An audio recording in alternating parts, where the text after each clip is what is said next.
찬송가 310장은 하나님의 은혜로 이 쓸데없는 자 왜 구속하여 주는지 난 알 수 없도다. 왜 내게 굳센 믿음과 또 복음 주셔서 내 마음이 항상 편한지 난 알 수 없도다. 왜 내게 성령 주셔서 내 마음을 감동해 주 예수 믿게 하는지 난 알 수 없도다. 주 언제 강림하실지 혹 밤에 혹 낮에 또 주님 만날 그것도 난 알 수 없도다. 내가 믿고 또 의지함은 내 모든 형편 잘 아는 주님. 늘 돌봐줄 것을 나는 확실히 아네. 이런 찬송인데 당시 19세기 말엽에 위대한 전도자였던 D.L. 모디와 함께 활약을 했던 다니엘 웹스터 휘틀이라고 하는 분이 이 곡을 작실하게 되고 그리고 맥그나나이라는 사람이 작곡을 했습니다. 작시와 작곡. 그런데 휘튼이 영광을 받은 하나님 말씀이 바로 디모데전서 1장 12절입니다. 이를 인하여 내가 고난을 받되 부끄러워하지 아니하고 나의 의뢰하는 자를 내가 알고 또 내가 의탁한 것을, 그죠? 내가 의탁한 것을 그날까지 저가 능히 지키실 줄을 확신함이라. 이 말씀을 읽은 가운데 큰 감동을 받고 이 곡을 이분이 작실하게 된 겁니다. 여러분, 은혜를 경험한 사람들에게 공통적으로 나타나는 현상은 나는 무익한 종이다. 나는 아무 쓸모없는 자다. 이 사실을 깨닫게 된다는 거죠. 바로 은혜를 경험하는 자들의 공통적인 그런 그 고백입니다. 여러분, 그래서 휘틀도 그렇게 고백을 합니다. 나는 아무 쓸모없는 자다. 하나님의 은혜로 이 쓸데없는 자 왜 구속하여 주는지 난 알 수 없도다. 여러분, 이런 고백을 휘틀이 하고 있습니다. 자존심이라는 말이 있습니다.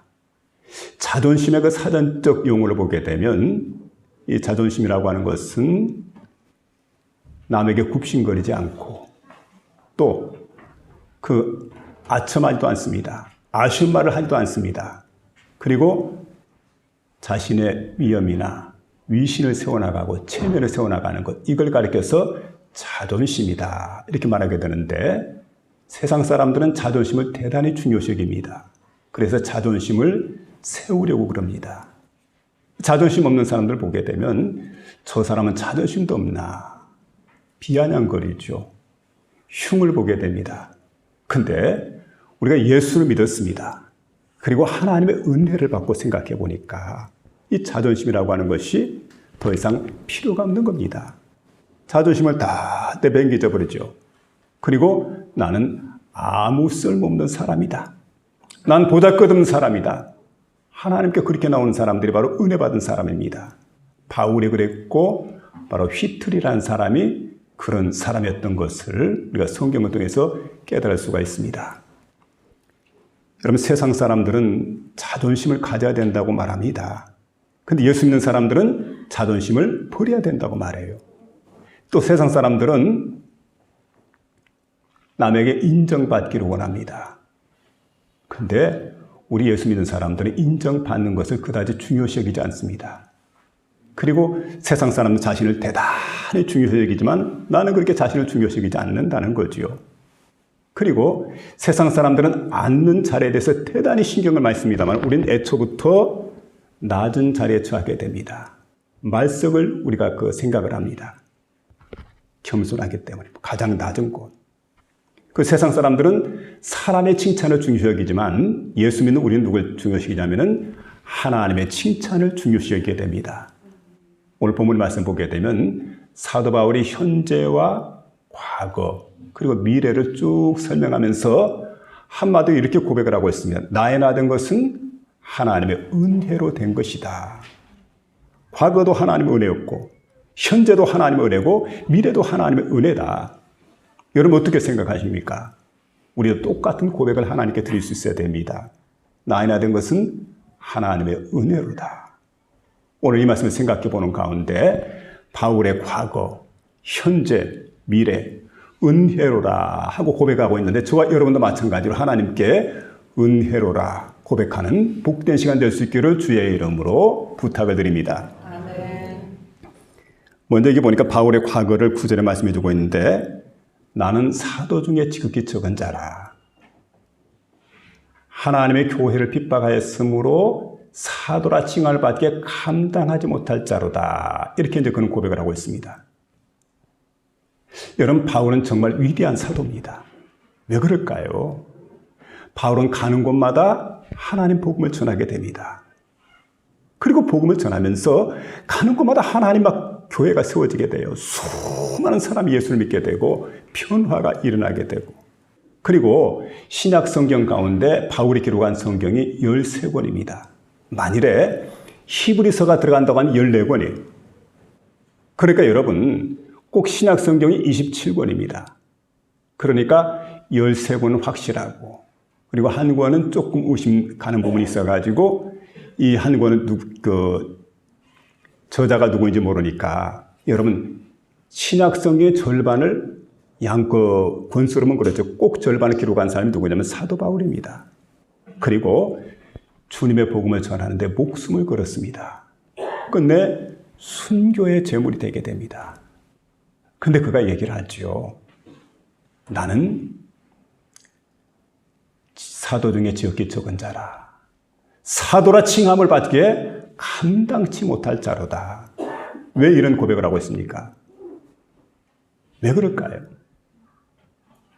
그는 충분히 위대한 사도였는데 이렇게 고백을 했던 이유는 과거가 있기 때문에. 과거에 그는 큰 죄를 지었습니다. 과거에 그는 하나님의 교회를 박해했어요. 그리고 돌아서 생각해 보니까 내가 정말 큰 죄인이었구나. 나는 사도 중에 지극히 적은 자다. 사도라 칭함을 받지 못하겠노라. 이렇게 고백을 하게 되고, 그리고 여러분 디모데전서 1장 13절에 보게 되면 바로 그렇게 말씀해 주고 있습니다. 바울은 자신이 하나님의 교회를 핍박하는 그런 그 핍박자였죠. 그래서 지나온 날들에 쭉 생각해 보니까 복음에 대해서는 외방자였다. 교회에 대해서는 핍박자였다. 그리고 예수 믿는 그리스도인을 갖다가 정말 박해를 했던 포행자였다. 그런 고백을 하고 있습니다.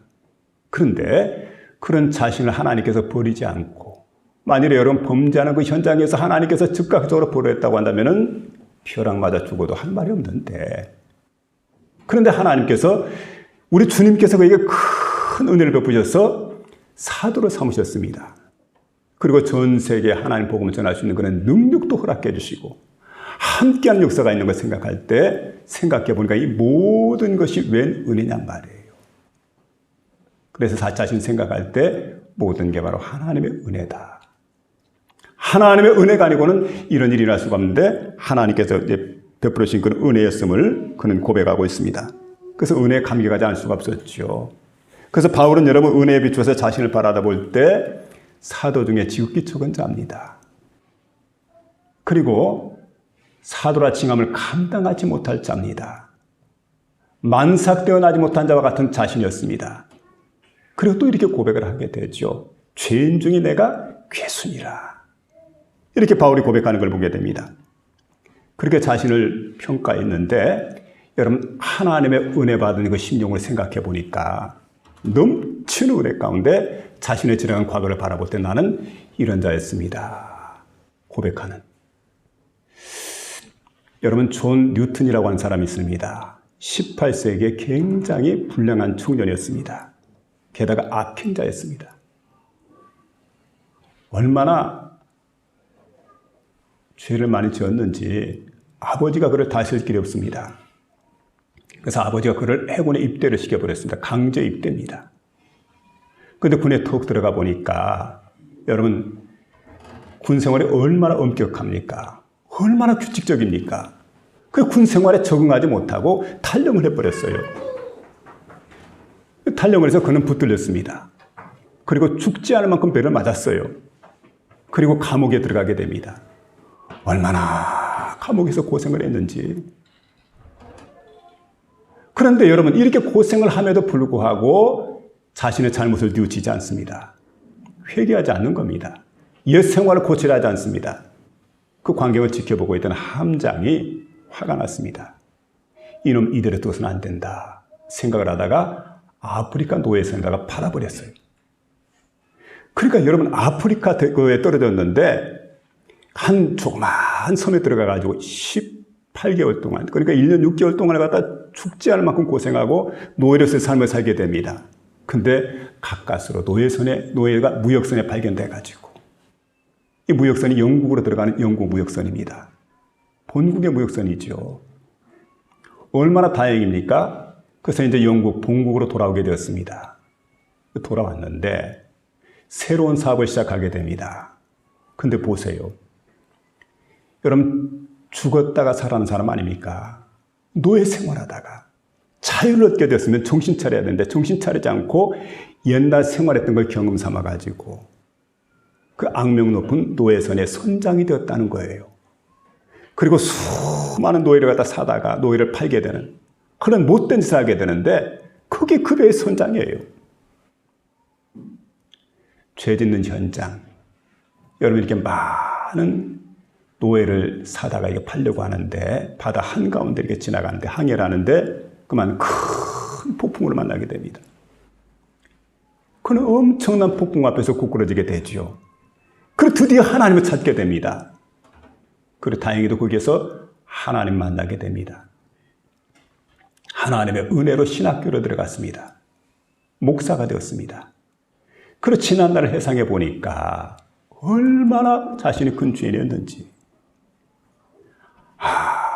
내가 정말 큰 죄인이었구나. 근데 여러분, 주의 은혜가 얼마나 컸으면 그런 자신을 버리지 않고 이렇게 구원해 주셨을까? 그리고 하나님의 종이 되게 해줬을까? 생각하니까 너무 고맙고 감사한 거예요. 그래서 그때 여러분 붓을 들어서 한 시를 갖다 기록하게 되는데 그 시가 바로 뭐냐면 Amazing Grace. 나 같은 죄인 살리신 주 은혜 놀라와 잃었던 생명 찾았고 광명을 얻었네. 큰 죄악에서 건지신 그 은혜 놀라와 나 처음 믿은 그 시간 귀하고 귀하다. 이 찬송을 갖다 작실하게 됩니다. 그리고 확실히 그는 변하게 되었어요. 새로운 인생을 살아가게 됩니다. 그는 하나님 복음을 전하게 될 때 죽을 때까지 하나님 복음을 전하고 또 전하고 열정적으로 하나님 복음을 전하면서 그때 일을 생각을 하게 됩니다. 절대 잊을 수 없는 일들이 있죠. 과거에 자신이 죄인이었다는 것을 절대 잊지 않고 그런 자신을 버리지 않고 불러주신 하나님에 감사해서 하나님 복음을 전하고 또 하나님 복음을 전하게 되는데 그가 남긴 두 가지 유명한 말이 있습니다. 여러분 잘 아시는 말씀일 거예요. 그 첫 번째 말씀이 이런 말씀입니다. 내가 훗날 하나님의 나라 천국에 들어가게 될 때 세 가지 사실에 놀라게 될 겁니다. 성도들에게 하는 말씀이에요. 그 첫 번째가 뭐냐면 이 사람은 절대로 천국에 들어오지 않으면 안 될 사람. 천국에 반드시 올 거라고 생각했던 사람인데 천국에 없다는 사실이죠. 그래서 크게 놀랍니다. 두 번째는 이 사람은 천국에 오지 않을 거라고. 이런 사람은 어떻게 천국에 가? 근데 그 사람이 천국에 턱 있더라는 사실이죠. 그 다음에는 자신 같은 죄인이 바로 천국에 들어간다는 사실. 왜일까요? 여러분 자신은 그렇게 큰 죄인이었음에도 불구하고 그럼에도 불구하고 하나님의 은혜 가운데 하나님께서 그를 불쌍히 여겨주시고 긍휼히 여겨주시고 그를 하나님의 자녀로 삼아주셨고 하나님 복음 전도자로 세우셨어요. 생각해 보니까 모든 게 하나님 은혜죠. 하나님 은혜 가운데 영원한 하나님 나라인 천국에 들어가 있더라는 겁니다. 여러분 우리가 그렇지 않을까요? 우리는 큰 죄인이었습니다. 죽을 죄인입니다. 용서치 못할 죄인입니다. 근데 그런 우리를 위해서 하나님께서 그럼에도 불구하고 우리를 불쌍히 해주시고 우리를 긍휼하게 해주셔서 여러분 우리에게 하나님의 자비를 베풀어 주시고 독생자 예수 그리스도를 믿는 믿음을 주셨다는 사실이죠. 여러분, 천국에 있을 줄 생각했던 사람이 왜 천국에 없을까요? 천국에 없을 거라고 생각했던 사람이 왜 천국에 있겠습니까? 여러분, 바로 자기 의에 사로잡힌 사람은 천국에 갈 수가 없습니다. 우리가 성경을 볼 때 바리새인 같은 사람이 천국에 안 가면 누가 갈까라고 생각했는데 그런 사람이 천국에 없다는 거예요. 왜냐하면 자기 의에 사로잡혀 있기 때문에. 난 의로운 사람이야. 난 깨끗한 사람이야. 난 청결한 사람이야. 내가 아니면 누가 천국에 가? 그 사람이 천국에 가지 못하고 천국의 구원의 기쁨에서 죄가 된 사람이 되었던 결정적인 원인은 자기 의에 사로잡혀 있기 때문에.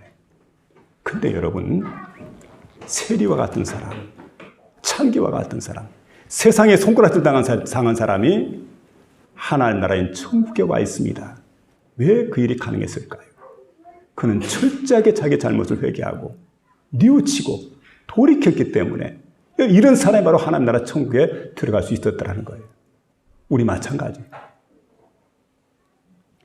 하나님의 은혜가 내게 임하게 됩니다. 하나님의 사랑이 내게 임하게 됩니다. 그래서 내가 하나님 앞에 철저하게 회개하고 하나님께 죄인임을 고백하게 됩니다. 하나님, 나는 죄인이에요. 하나님, 나는 잘못했어요. 지난날 생각해 볼 때 걸음마다 자옥마다 지은 죄밖에 없어요. 하나님, 내가 이런 못된 인생을 살았습니다. 하나님께서 눈물로 회개하고 철저히 지나온 날들에 대해서 잘못을 깨닫고 돌이키게 될 때 여러분, 하나님의 대속의 은총이 내게 주어지는 거예요. 대속의 은총이라고 하는 것은 나 대신 대속에서 나를 살리기 위해서 대신 십자가 예수님께서 못 박혀 죽으심으로 그 십자가 사건을 통해서 저와 여러분이 구원을 받았다는 사실을 생각하면서 이 믿음을 가지고 쉽게 나가는 복된 심령 될 수 있기를 주의 이름으로 부탁을 드립니다. 또 한 가지는 이분이 이런 얘기를 합니다. 기억력이 점점 감퇴가 되는 거예요. 그러니까 여러분, 연세가 많은 분들은 그럴 겁니다. 어제까지 생각났던 것이 오늘 자꾸 생각이 안 나요. 그래서 막 울지요, 어느 때는. 제가 이번에 이제 92세 되었던 목사님을 만나뵌 적이 있습니다. 이 목사님 만나니까 옛날 말씀들을 곧잘 하는데, 옛날 얘기를 곧잘 하는데 거동도 불편하고, 그리고 옛날 생각은 났는데 최근의 생각이 잘 안 난 것 같아요. 최근 이야기하니까 잘 몰라요. 옛날 얘기는 잘 아시는데. 왜 그렇습니까? 기억이 그만큼 쇠퇴해져 간다는 증거지요. 그러니까 존 뉴턴이라고 하는 사람이 기억이 점점 쇠퇴되어 가니까 그런 생각을 합니다. 내가 자꾸 옛날 일들, 최근 일들도 이제 하나씩 잊어버리게 되니까 결국은 다 잃어버리게 되겠구나. 그러나 끝까지 자신이 기억해야 될 것, 그리고 기억하는 것이 있다는 거죠. 그래서 이제 이분이 일본을 여행을 갔다 왔는데 치매가 왔어요. 다 잃어버립니다. 그러니까 목사님, 도대체 아는 게 없어요. 자기 이름도 잃어버렸어요. 목사님, 이름이 어떻게 됩니까? 글쎄 모르겠는데. 이래요. 눈물만 흘리면서. 그럼 그 목사님, 도대체 아는 게 뭐가 있습니까? 나 아는 것 두 가지지. 내가 큰 죄인이었다는 사실. 또 하나는 그럼에도 불구하고 그리스도 예수가 나의 구세주가 되었다는 사실. 얼마나 중요한 일이란 말이에요. 과거에 핍박자였고 과거에 큰 죄인이었는데 그럼에도 불구하고 여러분, 하나님은 바울의 구세주가 되었던 거지요. 우리 주님은 그의 구세주가 되었어요. 그리고 그를 구원해 주었고 위대한 사도로 삼아 주었다는 거지요. 생각해 보니까 이 어찌 감사할 일 아니겠어요? 이 어찌 기뻐할 일 아니겠습니까? 여러분, 저와 여러분도 과거에 큰 죄에서 구원받게 되고 하나님의 자녀가 되고 하나님 복음 증거자가 되게 하고 사명 맡겨준 것에 대해서 정말 감사하고 하나님께 영광 돌리며 살아가는 저와 여러분 될 수 있기를 주의 이름으로 부탁을 드립니다. 두 번째는 바울의 현재를 10절에서 말씀해 10절 상반절에 보니까 그러나 나의 나 된 것은 하나님의 은혜로 된 것이니. 무엇으로 됐다고요? 하나님의 은혜로 된 것이. 바울은 여러분 교회를 심하게 핍박했던 자입니다. 그런데 그러던 그가 변해서 예수 그리스도의 사도라고 하는 영광된 직분을 받게 될 때 이게 웬일이냔 말이에요. 웬 떡이냔 말이에요. 그래서 이 모든 걸 생각하니까 하나님의 은혜로 된 것이다. 그렇게까지 고백을 하고 있습니다. 보스턴에 스트로사라고 하는 한 청년이 있었습니다. 당시 거부였던 바덴을 찾아갑니다. 그래서 그에게 직설적으로 얘기를 하게 됩니다. 선생님, 제가 사업을 하려고 합니다. 워싱턴에서 소매상을 하려고 하는데 지금 제게 부족한 돈이 $2,000인데 저에게 좀 돈 좀 빌려주세요. 여러분, $2,000가 당시로는 작은 돈이 아닙니다. 그래, 이렇게 대답을 하죠. 바덴이라는 사람이 그러면 나에게 담보물을 가져오라고. 담보물 있으면 내가 뭐 당장 빌려주겠노라고. 담보물이 아무것도 없어요. 근데 이 청년을 보니까 청년이 굉장히 활기 있어 보이고 확실해 보이고 그러고 장래가 촉망돼 보입니다. 투자하는 셈 치고 $2,000를 그에게 빌려줬어요. 그리고 10년 후에 세월이 지나서 10년이 지났는데 그만 전 세계 경제 공황이 일어나게 됩니다. 그러니까 바덴이 하던 사업이 어렵게 되었어요. 그리고 이제 부도 직전입니다. 자, 이때 이제 곧 도산에 이르게 되었는데 이 소식을 듣고 스트로사가 찾아오게 됩니다. 그리고 바덴을 만났습니다. 선생님, 얼마의 돈이 필요합니까? $75,000가 필요하다고. 지푸라기 잡는 심정으로 이렇게 대답을 했는데 그랬더니 스트로사가 뜻밖에도 이렇게 이야기합니다. 선생님, 그 돈 제가 빌려드리겠습니다. 아니, 자네가 무슨 돈이 있나? 그때 선생님이 저에게 $2,000불 빌려줬는데 그 돈 가지고 사업을 했는데 사업이 크게 흥황해가지고 돈을 많이 벌었다고. 아니, 그런데 지난번에 자네가 나한테 $2,000불 다 갚았는데 무슨 돈을 또 빌려준다고 그러나? 이런 얘기를 합니다. 예, 선생님. 제가 지난번에 $2,000불은 갚았지만 그런데 갚지 못한 게 있습니다. 선생님 제게 주신 은혜입니다. 선생님이 아니었다고 한다면 난 오늘날까지 사업을 할 수가 없었고 이렇게 거부가 될 수가 없었어요. 생각해 보니까 모든 게 선생님의 은혜입니다. 근데 내가 이 선생님에게 선생님이 어려울 때 이 돈을 빌려드린다 해도 선생님이 저에게 베풀어 준 은혜를 갚을 길은 없어요. 만에 하나 제가 이거 빌려드린 거니까 작은 겁니다. 평생을 두고두고 갚아야 될 선생님 제게 주신 은혜 절대 잊지 않겠습니다. 그 길로 여러분이 이제 바덴이 재기를 하게 됩니다. 그리고 큰 사업에 성공을 했어요.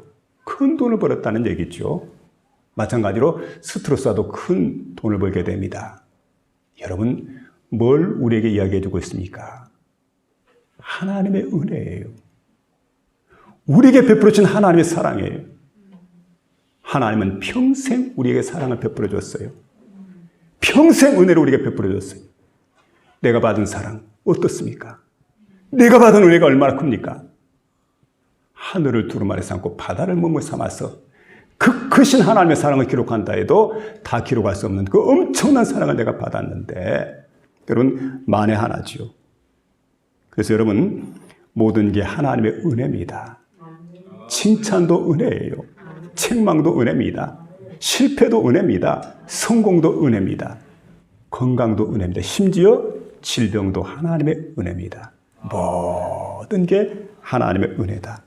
그래서 여러분, 은혜의 현실성을 우리가 믿어야 됩니다. 10절에 나의 나 된 것은 하나님의 은혜로 된 것이니 내게 주신 그의 은혜가 헛되지 아니하여 내가 모든 사도보다 더 많이 수고했을 때 내가 한 것이 아니고 그렇죠. 내가 한 것이 아니고 오직 나와 함께 하신 하나님의 은혜로라. 바울은 현재 은혜를 구하는 자가 아닙니다. 이미 엄청난 은혜를 받았습니다. 그리고 그 은혜에 감격하고 감사하면서 세상을 살아가고 있습니다. 이게 바울의 모습입니다. 사도라고 하는데 사도는 누굽니까? 사도는 부활하신 예수를 만난 사람이에요. 그리고 그 증인이 되기 위해서 보냄받은 자입니다. 근데 사도 바울은 우리 신약성경 사도행전에 보니까 3번이나 부활하신 주님을 만나게 됩니다. 첫 번째 사건이 뭘까요? 사도 바울은 복음을 전했던 스데반을 죽이는 일에 앞장을 서게 됩니다. 그게 하나님의 일인 줄 알고. 그래서 스데반을 옷을 맞게 됩니다. 그것으로 부족해가지고 예수 믿는 사람을 갖다 모조리 색출해가지고 다 감옥에 집어넣기 위해서 다메섹까지 대제사장의 공문을 받아가지고 먼 곳 외국까지 갑니다. 근데 거기에서 여러분 놀랍게도 치가라고 하는 그 고든 거리를 지나가게 될 때 거기서 예수를 만나게 되는데 예수님이 승천했잖아요. 근데 승천하신 그 예수님께서 어떤 모습으로 나타나냐면 부활하신 모습으로 나타난 거예요.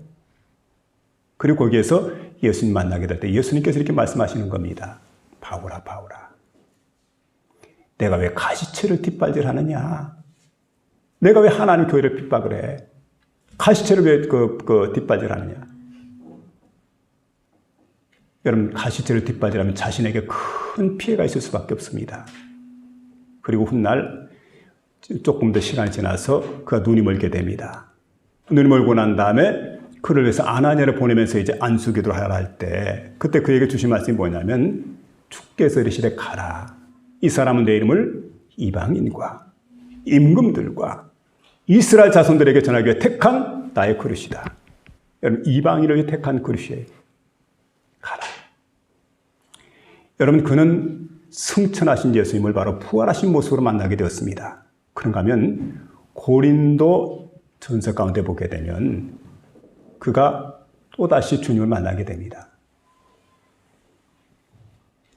그래서 18장 9절로, 사도행전 18장 9절 10절에 보게 되면은 바울이 이렇게 부활하신 주님을 만나게 되는데 밤에 주께서 환상 가운데 바울에게 말씀하여 이르시되 둘이 말며 침묵하지 말고 말하라. 이는 이성 중에 내 백성이 많음이라. 그렇게 말씀하지요. 그 아덴에서 복음 전에 실패해가지고 몹시 두려워하는 바울에게 주님께서 또다시 나타난 거예요.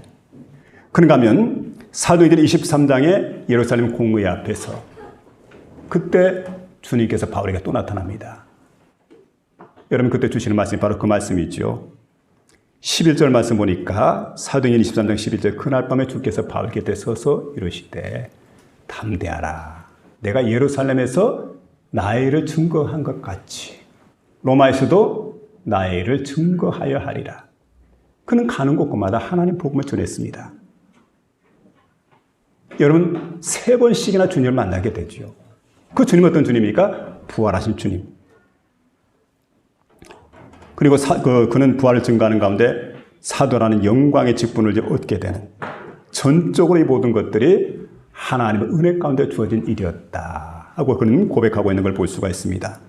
우리가 받은 사명도 마찬가지죠. 직분도 마찬가지입니다. 모든 게 바로 하나님의 은혜 가운데 주어진 일임을 생각하고 현재 우리가 받은 직분과 사명에 충실하는 저와 여러분 되시길 바랍니다.